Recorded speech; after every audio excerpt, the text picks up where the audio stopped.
Hello, online universe. My name's Wanda Nanibush. I am the curator of Indigenous art and the co-lead of the Indigenous and Canadian Art Department here in Toronto at the Art Gallery of Ontario. You are currently part of an online series called Shape of the Museum, and it is my greatest pleasure that I will be having a chat today with Paul Chaat Smith, who I would like to invite now to introduce himself. Hi there, Wanda. It's good to see you. Good to see you too. Just want to say my name is Paul Chaat Smith. I'm coming to you from the Bloomingdale neighborhood of Northwest Washington, D.C. I am a curator at the Smithsonian National Museum of the American Indian. My last day at the office was in March 2020, except for 1 hour last week when I went in to pick up some books and files and things. So I've been working from home. What else do you need to know? I'm a citizen of the Comanche Nation. I'm a citizen of the District of Columbia, where we don't really have voting rights. Our license tag says taxation without representation, because we pay taxes, but we don't have a vote in the US Senate or except for a committee in the House of Representatives. That's me, and I'm glad to be here on the internet with Wanda Nanibush. Welcome. I'm Anishinaabe from Beausoleil First Nation, which is a tiny little island in Georgian Bay, just 2.5 hours north of Toronto. I consider myself an island girl. Yeah, I was thinking about specifically the history of Oklahoma. And I was wondering, I know I didn't shoot you this question in advance, but I was thinking about our homelands because we just went through a huge treaty process in our territory where, you know, the treaties were never really honored, and you go back to court and you go back to court and you try to sort of get the government to sort of come to the table in an honorable way. So we've been going through that, and I'm just curious about a bit of the history of the Comanche, because I know that it's very particular history in the States, and you've also worked on a book around the American Indian movement and some of the Trail of Tears and these kind of large events. I wonder if you could speak a bit about that to start us off in territory.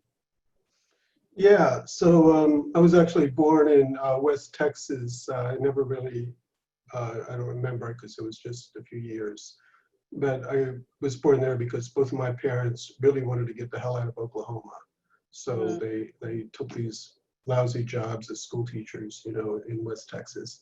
But both sides of my family are from Oklahoma. I spent some time there growing up, but I didn't really live there a lot.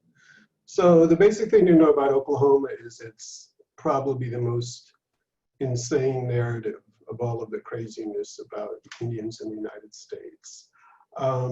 It was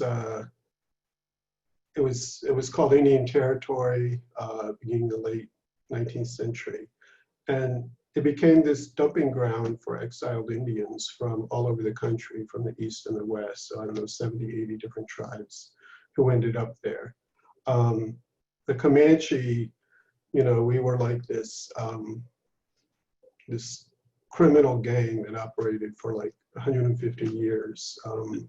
Scholarship is moving to saying this is probably the greatest single empire in North America in terms of, you know, power, in terms of controlling land, all those things.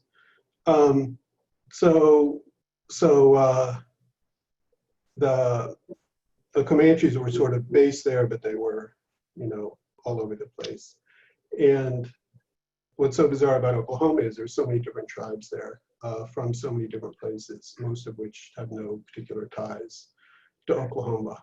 And when they opened up the state with the land run, the early 20th century, the whole state got settled in like one day.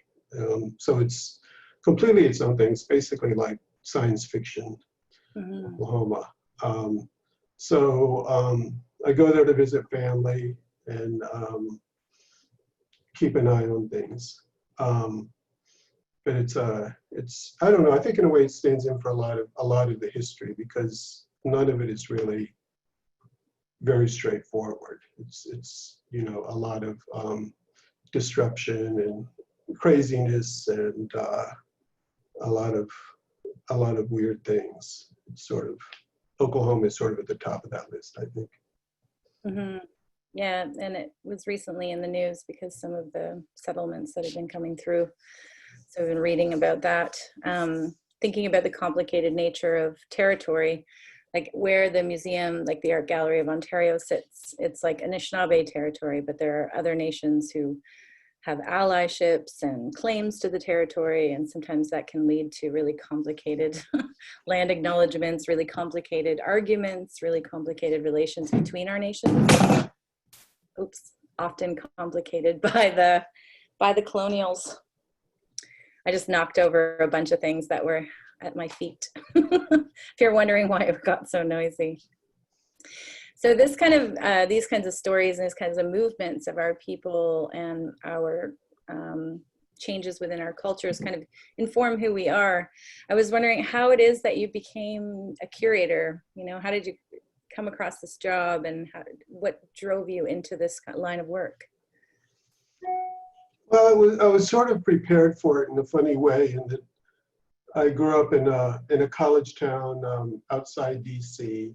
So, you know, you have access to certain things, you know, like you go to foreign films when you're in high school, you know, you just have more stuff going on. Being near DC, you know, there's always that, you know, being able to go to great museums and things like that.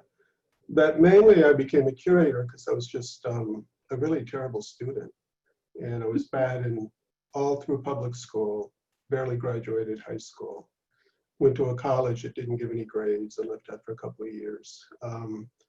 And so I had this notion that I'm a writer, but I didn't actually write very much. But I felt, it made me feel like maybe there's something out there. So I ended up being part of the Indian movement in the 70s, and I was in South Dakota about a year after the Wounded Knee occupation, 1973. I was working for something called the Wounded Knee Legal Defense Offense Committee. So I was around that scene for some years. That all fell apart. And the politics were boring, and I started hanging out with artists. I moved to New York, and the artists were more interesting. They had better parties, and started writing, you know, for art catalogs, Richard Ray Whitman, people like that. And I didn't think I was, you know, doing this to learn how to be a curator, but it's just sort of like anything else. You're around this scene, you see what it is, and I became engaged a lot with what the artists were doing then, because it seemed like just, you know, some of the smarter conversations happening in Indian country. And I, over time, kind of followed that. And then after I wrote my first book with Robert Warrior about the Indian movement, the museum in Washington was starting to staff up, the National Museum of the American Indian. So the book made a splash in the field, and so I started doing those two things Called Like a concurrently. Hurricane, just for those of you who are listening. Right? What's that? It's called Like a Hurricane. Yes, Like a Hurricane, that first book. And then, so I knew artists, but I wasn't, you know, necessarily saw myself as any type of curator. And I was brought into Smithsonian's NMAI in 2001, and sort of just had the great privilege of learning the trade from being there, from seeing what other museums are doing. The other big influence was I started going to Canada beginning in the early 90s, I guess. So I met Gerald McMaster, Shelley Nero, Jolene Ricker was always on the scene there, many, many people. I did some residencies at Banff. So that was kind of like a graduate level training of knowing what is going on with artists. And this was a time of those iconic exhibitions, you know, Land, Spirit, Power. So at that time, it was always Canada clearly is way ahead of the United States. in terms of sort of, the intellectual depth of the discussion around Native issues, in terms of the quality of the art. It was very much, and it was also relatively easy to meet a lot of the key people in just, not a long period of time, because there were a lot of conferences then. In 92, you remember James Luna did that famous piece, Call Me in 93, because he saw all this money being thrown at projects in 1992.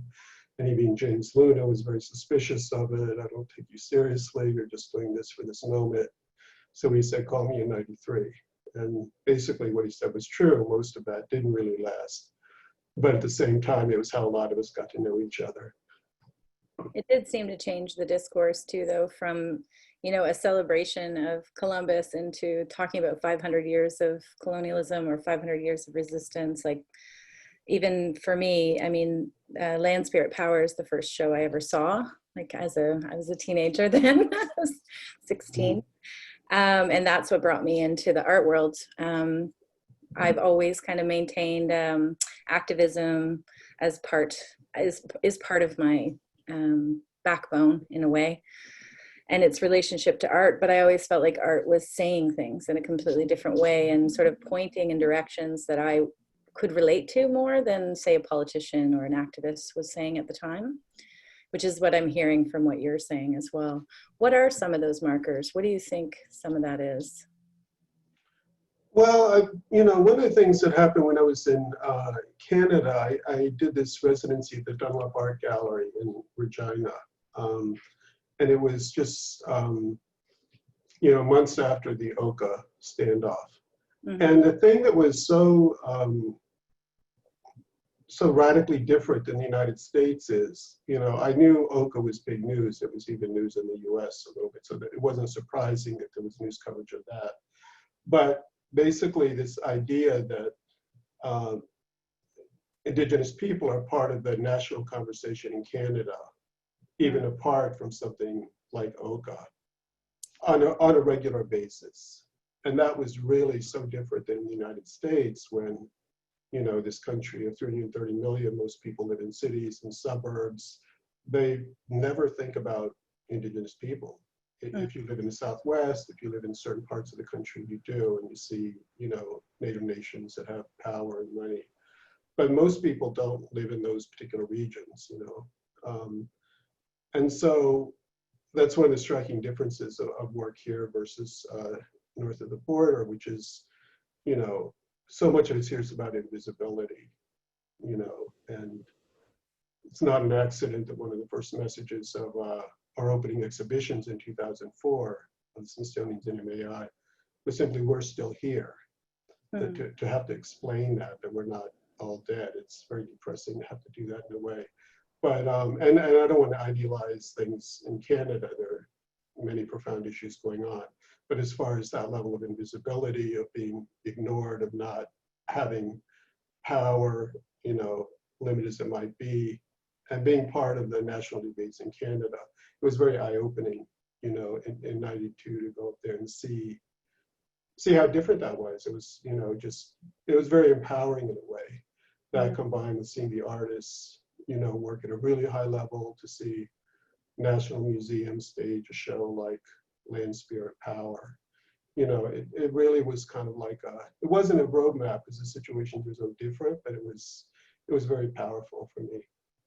And a lot of that work in museums, both in Canada and the US, was largely pushed by artists themselves. And even the critiques, I mean, thinking about somebody like James Luna, and the artifact piece, and placing himself as an artifact within the San Diego Museum of Man, I mean, that kind of shifted the discourse radically. And then in Canada, we have Rebecca Belmore doing the same thing at the same time in Northern Ontario in Thunder Bay in -40 weather, sitting outside in a glass vitrine, so there's some interesting parallels. And they met the year after that they both did those performances. And they both have really shaped a lot of the discourse, like Robert Houle, who did Land Spirit Power. Gerald also started as an artist, Ryan Rice.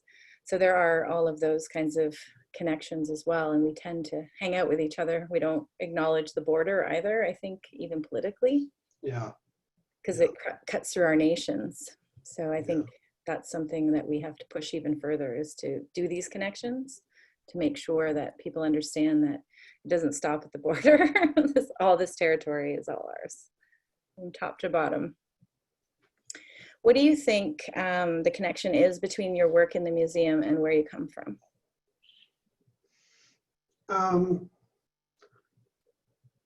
I think, I guess it depends on what we mean by where I come from. So, I would situate myself as somebody who's, broadly speaking, a cultural critic. I'm somebody that's connected to Oklahoma, the Comanche Nation, through family, through studying it to some degree, but I'm not an expert on Comanche culture or history. So I never look at it that way. And, I think I'm somebody who's very much shaped by the American Indian movement, the positive things that came out of that, but also, a lot of very negative things too. Radical social movements, they're harsh in many ways. There's a lot that's very powerful. There's a lot that's very negative. I think it's a lot of just trying to make sense of things. And that's why I was interested, hanging out with artists. They were interested in a lot of the same questions I was. And,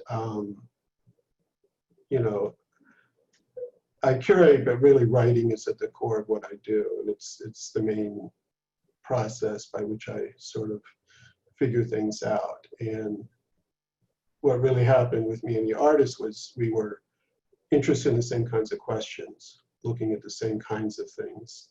And so when you're an artist and you make work that resonates, people are engaged with that.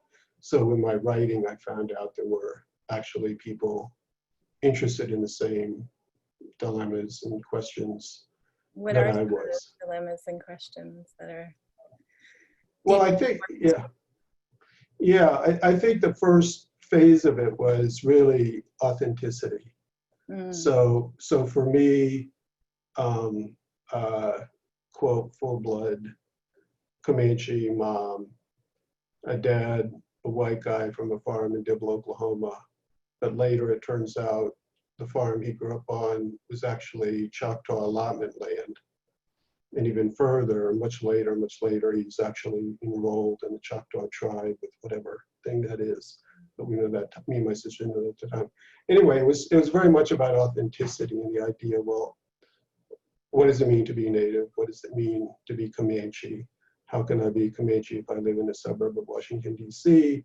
What does this mean? What does that mean? So this is kind of like, first wave authenticity debates of the recent era, I would say.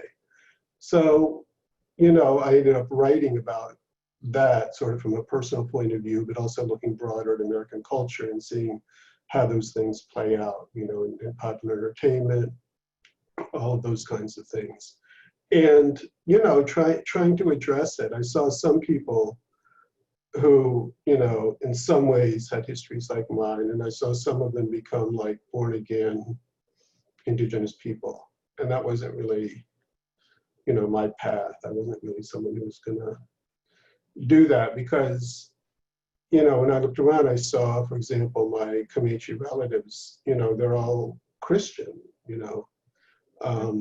and when I would go to, my grandfather was a minister on my mother's side, and the hymns would be in Comanche, right? And you would see older people there, looking like they stepped out of a Curtis picture, So all that was like my authenticity in a way, right? Connected to those things. So rhetorically, a lot of the Indian world in the US was, after Wounded Knee, it was this whole cultural revival in which a lot of people kind of denied what their family histories were, So I always thought it was really interesting that, like Russell Means, he was, when he was a leader of the American Indian movement, he had been, a tax accountant. He had been an Arthur Murray dance instructor. He had all these different jobs. He grew up in California. more working class than my background. But I felt like that was part of many people's experiences. And there was a way that was sort of not cool anymore, to pretend our ancestors were always sundancing. No, they weren't. They weren't sundancing in the 1950s. And I felt there was something difficult about denying that.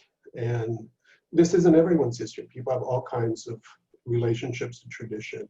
But I feel like there are a lot of people who have that, where they felt inauthentic, and that their narrative, themselves and their ancestors, their families, was somehow not part of this larger story, and they had to somehow be embarrassed or ashamed by it or deny it.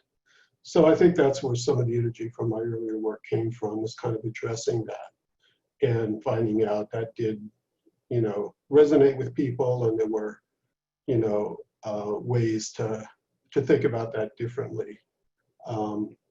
So that was kind of a lot my obsession for years and years.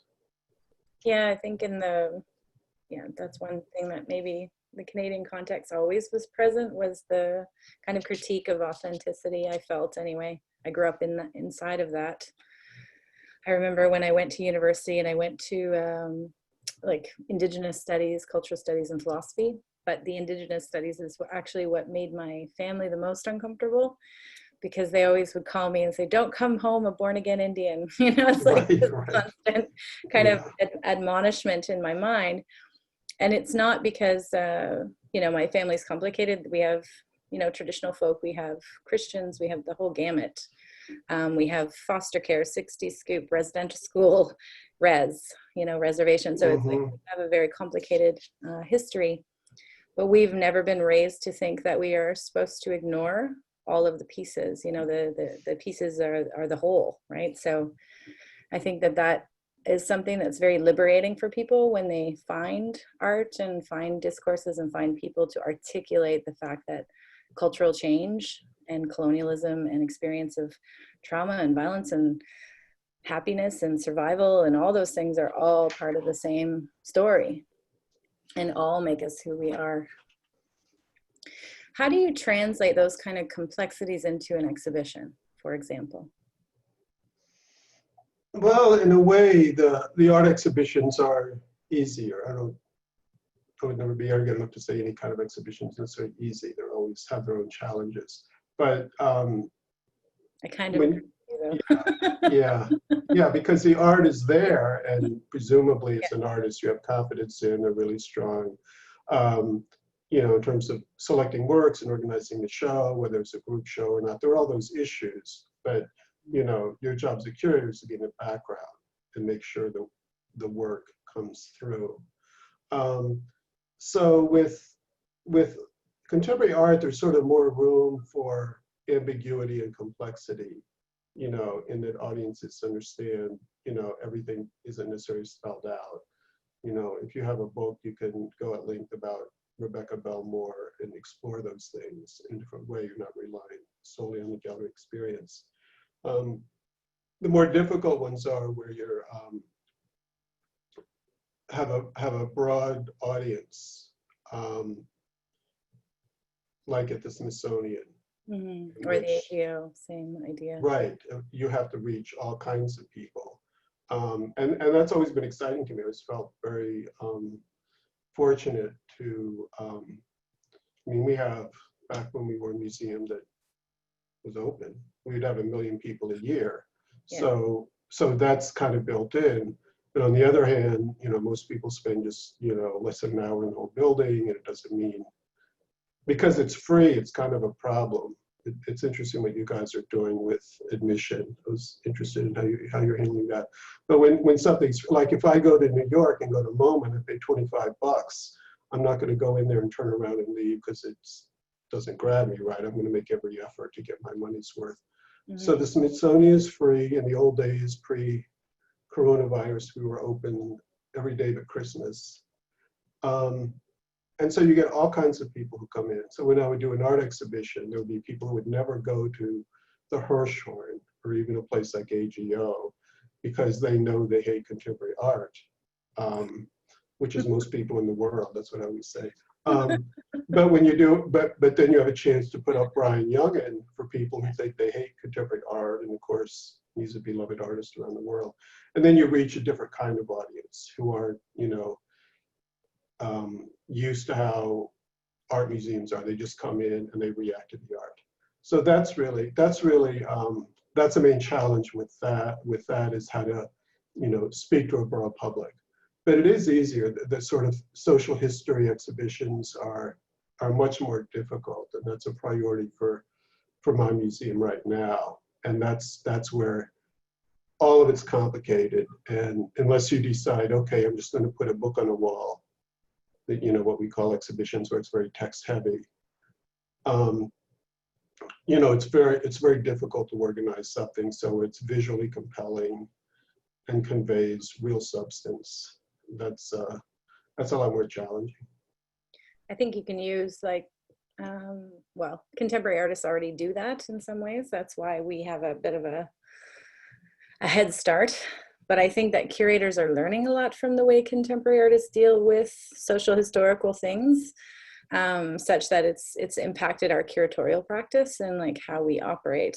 I saw a bit of that in your most recent exhibition, We Americans, is that correct? What's the title of it again? Americans. Just Americans. Yeah. Is that, did you find yourself learning from, in a sense, from the way artists operate and deploying some of those kind of ways of doing things in the exhibition itself in terms of how you curate it? Because I know it's not as simple as just putting an artwork on the wall. You did a lot of gathering of things, pop objects and different kinds of stuff. Yeah, I think the main thing, artists taught me is the supremacy of the visual, and that really, really is everything, that experience. So if you're doing a thematic social history exhibition, mm-hmm. What often happens is people start with a checklist where you see what our assets are, how are we going to tell this story? Let's say it was about Trail of Tears. What do we have to do that? So a lot of our history goes back before there's, photography. A lot of objects aren't available. So then often what people do is they say, okay, well, we have this object. It isn't from that time, but it's sort of from that time. Or we have this woodcut and it's by,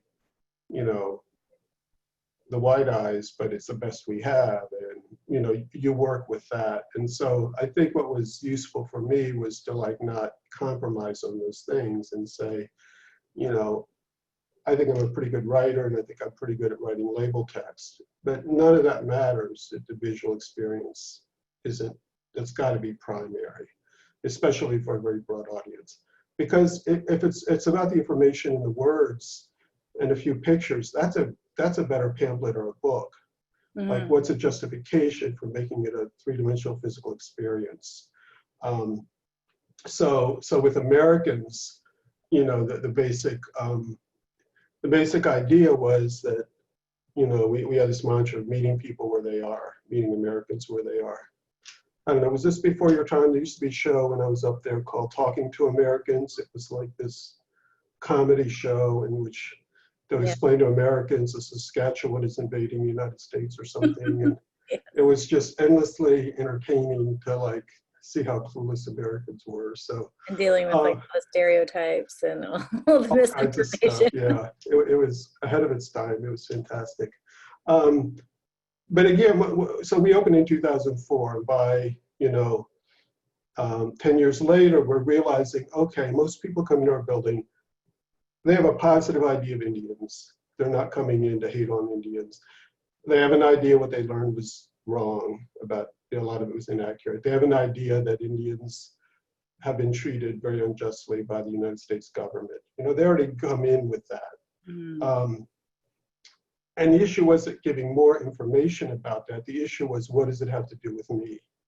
And again, because most Americans live in places where they don't see Native people as actually 21st century fellow inhabitants of the United States, we realized we couldn't just make it about Native culture. We couldn't make it just about policy. We had to find a way to say, there is a collective history. There's what makes the United States is partly this history with American Indians, and that you're part of that. And the way that you're part of that is through this, what we call the wallpaper of American life, which is, it's an international phenomenon and exists in Canada to some degree. But what's striking about it in the US is that, again, most Americans never really think about Indians, yet from their earliest memories, they see Indian imagery all around them. Names of towns, of cities, of sports teams, of weapon system, advertising. And it's rarely talked about, it's just there, it's normalized. So I felt that was the opportunity to say, okay, this is a weird, spooky phenomenon. And you see all that and move it beyond cultural appropriation and stereotyping to say, why would generations of Americans, beginning from before the revolution, keep creating all these images in a popular culture of their time? What is behind that? What other country in the world for hundreds of years does something like that? The small percentage of the, what is behind that? And so basically our argument was this is like a tip of the iceberg, and the iceberg is the profound ways that Native people have shaped US history. These things going back from, you know, Pocahontas, Trail of Tears, Little Bighorn, that these were colossal events that affected the whole country and not just, here's a bad thing that happened to Native people. So the way to bring that home was to have people be in a large gallery full of, you know, we call it from Paul Revere to Kanye West, all these incredible images of things named after Indians, displaying Indians, you know, all of these things that people have connections to and fond memories of. The way, what I worked out and proposed in the 90s when I was writing about this, about that, is that for a US context, Romanticism is the kind of racism that's expressed towards Native people in the US, that it's not sort of the vicious full-on racism that you see against African Americans. It's the noble Indian, it's the environmental Indian, it's the Indian that's always said in the past. So we wanted to open that discussion by establishing a connection with visitors, non-Indian visitors, who are, where that's part of their lives. They have emotional connections with this, situation comedies from the 60s and 70s, you know, Addams Family and Brady Bunch and all those things. Why is this always here? It's not actual Indian people. To say you're connected with this, you're part of this just by virtue of being an American. So that required, you know, this emphasis on design and emphasis on the visual experience to make it powerful, rather than providing more exhibitions that say things that people don't disagree with, but then they leave and they never think about us again. Mm-hmm. I mean, it's hard to know what people think about when they leave the museum. Or, yeah. You know, it's all processes of slowing people down. How do you open them up? How do you make them vulnerable? How do you make them secure enough to deal with their, you know, history that isn't so great? All of those kind of questions come into play, I think, when you're dealing with Indigenous art and Indigenous issues. It's like quite an intense process and level of thinking about who is our audience and who is our community. Those are never singular. There's always multiple. And I've been thinking a lot about First Nations audiences speaking. How do you speak to them in the Smithsonian, in your work, in your writing, in your way of being? Is that even important to you? I'm assuming it is, but. It always is, and it's sort of like, you know, Wanda, I wish we had different vocabulary, because, you know, I say what a lot of people say, I'm always thinking first of my native audience, but I want to reach a larger audience and all those things. But it feels, I mean, it's true, but it feels unsatisfactory, because just as you were saying, audiences are so complicated. You know, for a long time, the native discourse has been code for saying there's Indians and then there's white people, and that's always about what that's about. And so that's so out of step with 21st century North America, what that actually is. Yeah. So for me, I'm trying to write to a really broad audience, and it always feels weird to say, okay, well, this essay is really for my Indian peeps, and then this one's really, you know, it never works that way, because I feel like you have to be true to what you're saying, and if it's any good, it will work for different audiences. So the Smithsonian, it's what's unusual is the NMAI has built in, it was, the impetus was from, Indian activists of the, late 20th century who pushed this. By statute, it has a majority Indian board of directors, and it's always had an Indian director. And there's always been a very deep commitment to working with communities in terms of what our collection is, bringing in community members, tell us what they have, how they should be cared for. We go out to different Indian communities. But we're constituency driven in a way that's unusual. Mm-hmm. But the issue is there are all kinds of constituencies, right? There's all kinds of Indian people. There's 570 some recognized federal tribes, but we are also hemispheric. So all that's really complicated, but so that's a museum's work. In terms of what I do, I always feel like, I want to be making a contribution. I want it to be, significant in the discourse that we have. I don't see that as, well, a good example would be Americans, right? Because some people described it as sort of anthropology of white people. Mm-hmm.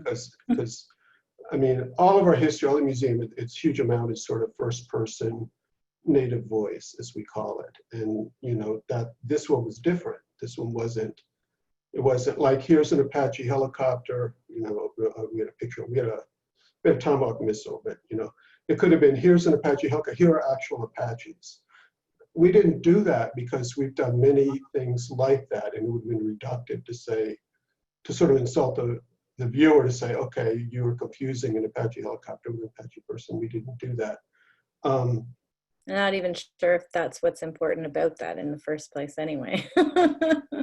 And so it's interesting when I would see Indian visitors come in, people like of my parents' generation or even my generation, a lot of those mid-century things would really resonate with them, because at a certain point, Invisibility is so much.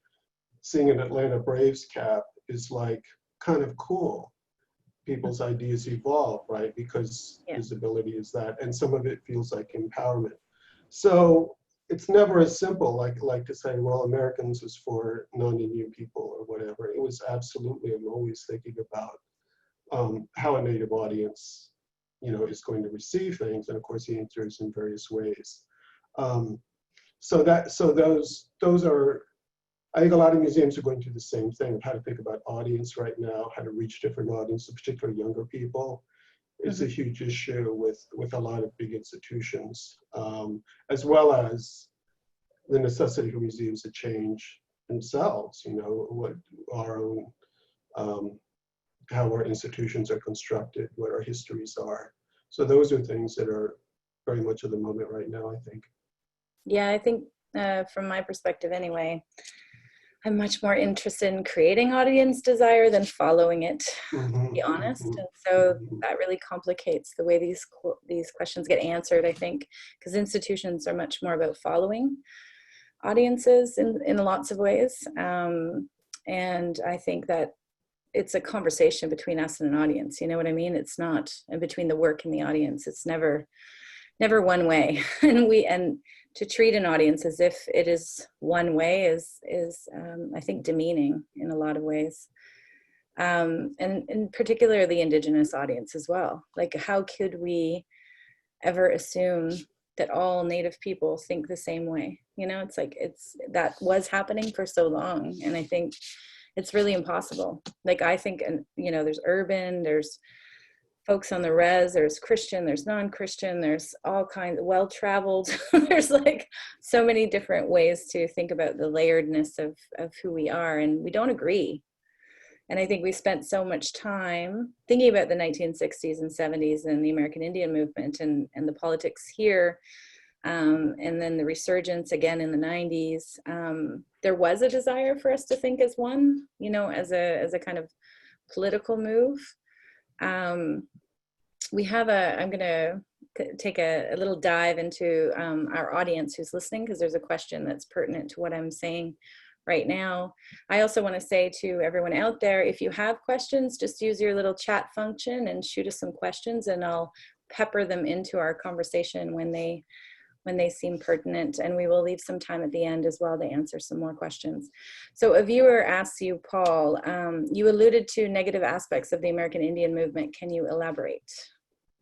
So here's a situation where we're supposed to think one way, but it's really quite diverse, and it's also historical, and then how do we see it now? Yeah, so American Indian movement came almost out of nowhere beginning in really in the 60s in Minneapolis, St. Paul, Urban Indian Organization. And it's quite interesting. They had something called the AIM Patrol back then, because they were inspired by, this is Dennis Banks, Clyde Belcourt, inspired by actually the Black Panthers, and saw that the Panthers did police watch programs and said, we're going to try to hold the police accountable. So this was a very smart thing to be doing, because police brutality was a huge issue in the Twin Cities. So that comes up, that's our Urban Indian Organization. But then a few years later, they're at Wounded Knee, and they're connecting with people from reservations. And there was no reason to think it would have been those types of people. These are like Russ and Clyde and people like that were older, they're in their 30s. What everybody thought in the 60s was that there'd be students who'd be leading this next Indian movement. So it's really surprising how that happened.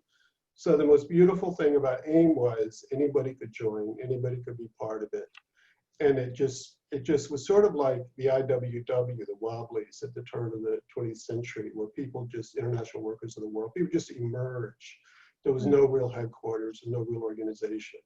So all that was beautiful, but a lot of it was terrible, because there was no way, to keep out grifters and criminals and drug pushers and those kinds of people around.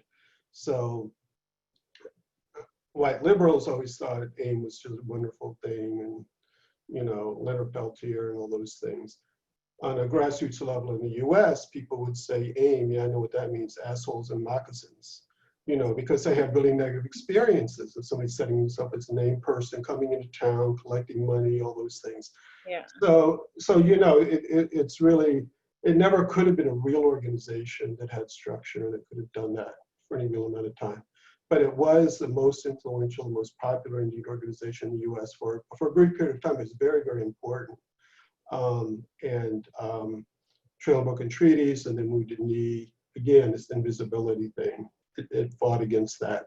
And it was this idea that Indians didn't really protest. There would be meetings of our mainstream organization, National Congress of American Indians, National Tribal Chairmen. They would give speeches to be proud that we don't protest like the Black people do, or the anti-war. We're different, we're not gonna do that. And so when people at Alcatraz in '69, fought back, took over a federal prison, resisted being removed, that was incredibly powerful for Indian people who somehow believed, well, protest isn't our way. And then, people said, screw that, it is our way. We are going to protest, we're going to make a stand. So I think that's true of a lot of social movements, certainly the Panthers. There's a free breakfast program, and there's, it becoming kind of a criminal gang at different times. It's not pretty, and I think it's valuable still to learn from that. And again, when you're talking about accountability to an Indian audience, I met people, they said, my parents were AIM activists and they were never around, and they were terrible to me, and they, the cost of that. I always wanted, Robert Warrior and I, we wanted to be aligned with, the women at Alcatraz who were beaten or attacked, to cover that up. Then who are you serving? How does that help? When you do that, sometimes you risk people taking that, in a certain context to say you're against the positive things, but it's not simple. No, it sure isn't. And I think sexism within the movement would be one of the things I would raise as well. But that's tied to a colonial politics, right? Like that's like brought into our communities and enforced in our communities through law, through colonialism, through all of that stuff. So it makes sense that eventually it's going to rise in our own politics. And also I was thinking about somebody like Gerald Visner, who was critiquing AIM at the same time, being and working with the homeless in Minneapolis then, and but more for this authenticity thing, right? Like the trading on the authenticity of what it is to be First Nations or Indigenous or Native, the braids and the, you know, the drum and this kind of thing, being kind of cheapened into symbols maybe, I think is maybe one of the things, also a legacy of that time, where it's hard to be listened to if you don't wear the braids and, you know, don the earrings and do whatever, you know. Yeah, or read a book, you know. Yeah. Yeah. Yeah. So I think that's also, I think, a legacy that we, you know, still kind of struggle with in politics. We have another question along these lines from Danielle. Can you both speak more to the ways you see art and politics in relation with one another, or art as a mode of bringing ideas into being that may not yet be possible in practical politics? So art as kind of a futural imagining. That's how I would translate that, Danielle. Do you want to go first, Ben? Hi, Danielle. Yeah, I think I'm not the first person to say that Native artists have been ahead of things, have been in the vanguard for a long time. So it's sort of, you know, most of the kind of artists Wanda and I work with, you know, it wouldn't make sense to say, are they political? They're basically all political in different ways, or always reacting to things in the world. And you know, that's a very old tradition in art. It's not a new thing.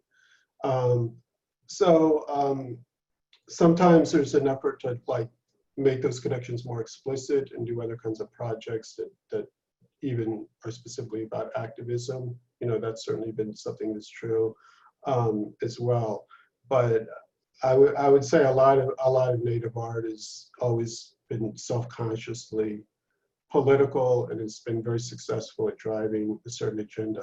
As you were saying earlier, Wanda, the museum critique, right, by James, you know, and Rebecca Belmore, you know, were really ahead of the scholarship, ahead of museology, in playing that flag, and those works have had great resonance.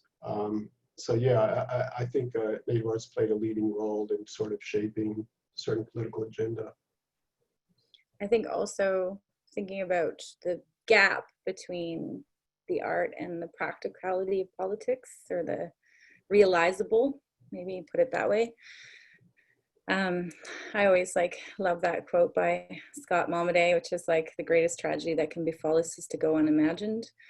And I think in some ways that's what art does. It's that space to dream, to vision, to project into the future, to pick up alternative paths, all of that kind of activity that maybe we cannot make possible in the political realm just yet. So I always operate on the assumption that sovereignty is real and that I'm able to perform it everywhere I stand and everywhere I work and everywhere I am.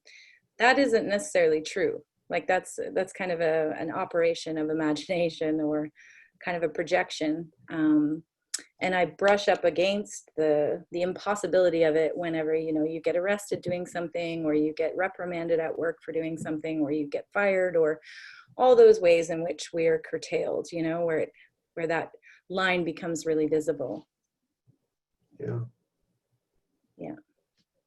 Okay, we have one more question over here from Elizabeth Chitty.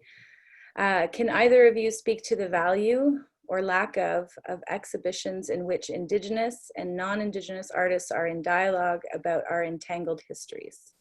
So again, that's what you've been referring to. Yeah, you know, right, you'll be very familiar with the trope of group exhibitions, in which, you know, for some period of time, that was a primary thing that was happening, you know, in the US and Canada. There'd be solo shows, but there would be really a large number of group exhibitions. And I know Brian Jungen, you know, talked about how he's happy to be in those, and that's valuable. But in terms of his work, he wishes more he was in shows with other people doing sculptural work that's similar to his, or different, but, you know, comes out of the same ideas. And so I think there's an edge of essentialism about, it's presuming all Native artists have something in common, and maybe they do, but is that enough to justify a group show? So I've always been interested in eventually seeing shows about a Native topic that will include non-Indian artists as part of it. And I know when we did the Fritz Scholder exhibition, which was successful for us at the Smithsonian, in a way it would have been better if it was at National Gallery of Art or the American Art Museum, positioning him as a significant artist of his time in that way. So there's a push and pull about, even more now, who's, is it appropriate for any Native person, any non-Native person to have an opinion about some Indian issue? And I think art is the place where I think that could happen productively. And I know it's happened sometimes, but my idea was, on Earth 2, as much as I love doing Brian Jungen, what if he was at the Hirshhorn and then the Art Museum in DC? And then we brought in a hot non-Native artist at NMAI that dealt with similar kinds of questions and issues. So to me, I think that's another frontier to think about as expanding, because this is what art can do.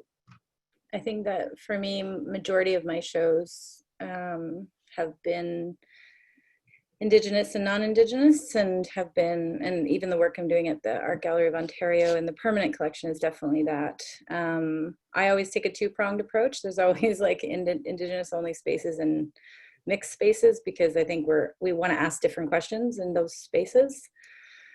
The only thing for me about a group show is that I'm not interested in identity-based group shows where it's about identity.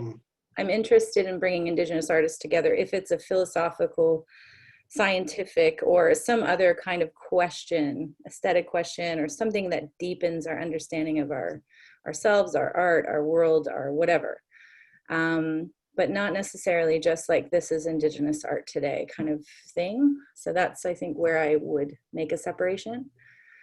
The value, I think, of bringing us together with non-Indigenous artists, and I mean Black artists, brown artists, like white artists, like all kinds of artists, internationally and local and across North America, is because artists are artists, so they're, for the simple reason that they're addressing a lot of the similar things, and they should be talking to each other and should be able to speak to the larger things in our, within the art history, but also within the larger universe and world. We can't take our artists out of those conversations because they want to be a part of them. So I think that's also it. And in the case of Canada, I mean, we think in terms of treaties, right? So the histories are automatically entangled, as they are in the States as well. Okay. Hi, Suzanne. Suzanne Kite is asking, I think about Americans' use of Indian imagery culture as tactics to access indigeneity.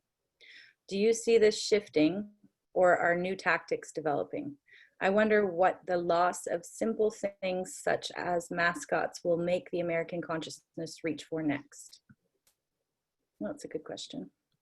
Wow. Yikes. Because definitely the desire isn't done, right? Like that's right, underlying right. there. The desire precedes the naming of the teams. In the Gallery for Americans, you definitely notice that the high point of this imagery is really, mid-20th century. And it's really clear no major US corporation would name a car with an Indian name. No new professional sports teams are ever going to have that. So the visibility is changing. You saw that even with, teenagers and young adults, it hasn't been as ubiquitous in their lives as it is for other generations. I think that impulse is still there. I think it is changing because the country is so much not, like it will be majority people of color in the next decades. So the relationship of those folks is different to it.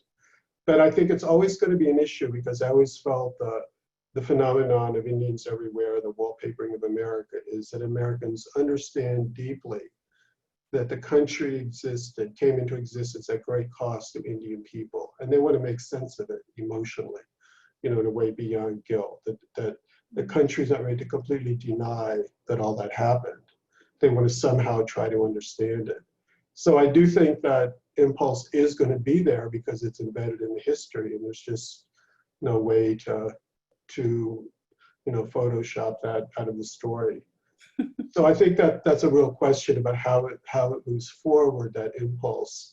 And also in this climate, when people just genuinely want to learn about Indian culture, and maybe even be in a sweat lodge, we've been in a defensive position about that, and telling people, that's not appropriate. And sometimes it isn't.